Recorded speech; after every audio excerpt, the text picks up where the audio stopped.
Hello, my name is Salem and welcome to my channel.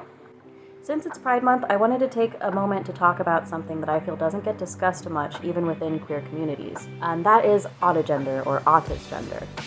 I am Autigender myself, and it took me a very long time to come to this understanding, even though it is a very common and well-documented feeling that many people who are autistic feel. I've also been around queer people my entire life, and I haven't had a ton of people discuss that openly. So what is Autigender?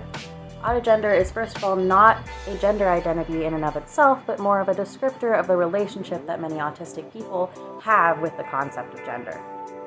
As autistic people, we tend to struggle with societal expectations that are not clearly defined. Because of this, many autistic people have a very complicated relationship with gender roles and identity. Often this leads to autistic people being more likely to identify as a different gender than we were assigned at birth. I myself identify as non-binary, but the best way that I could describe my relationship with gender identity would be that there is no winning for me. Either way, no matter what I try to identify as, I'm not going to fit in with the societal concept of it, and that's why I personally choose to identify as non-binary and use non-gendered language and pronouns for myself. I feel like it helps take pressure off of myself to not even attempt to try and fit into those roles. The correlation between autism and gender diversity has been being studied by clinicians since the 1990s. It wasn't until 2020 when a study came out showing that transgender people are 3 to 6 times more likely to have autistic traits.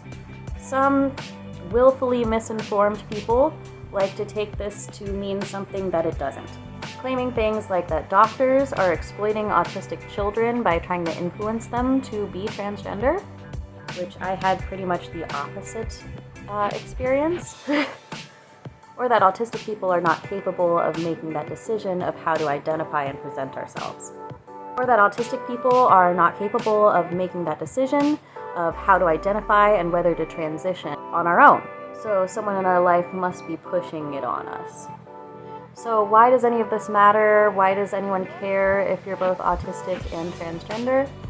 Because this leaves us as people who are both neurodevelopmentally disabled and transgender as being open to a whole new kind of discrimination, especially when it comes to seeking gender-affirming care.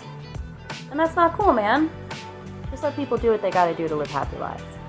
People who can relate to the feeling of Autigender are ultimately not hurting anyone by having a different relationship with gender identity.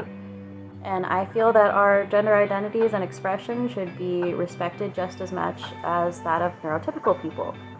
So give this video a like if you agree, subscribe if you feel so inclined to, and leave a comment below telling me what you'd like to see next.